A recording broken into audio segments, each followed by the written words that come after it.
Mga kabrigada, senador naman naniniwalang mahalaga ang resulta ng senatorial election para sa gagawing impeachment trial laban kay Vice President Sara Duterte.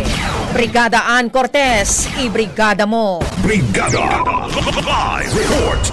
Kinumpirma ni Senate President Pro Tempore Jinggoy Estrada na naniniwala siya na magkakaroon ng malaking papel para sa gagawing impeachment trial laban kay Vice President Sara Duterte ang resulta ng senatorial race. Sa mga nakaraang buwan, ibinahagi naman ni Senate President Chis Escudero na sa kanilang initial na schedule ay ngayong darating na Hunyo nila sisimulan ang pag-convene bilang impeachment court at maging pagsasaayos sa rules of impeachment.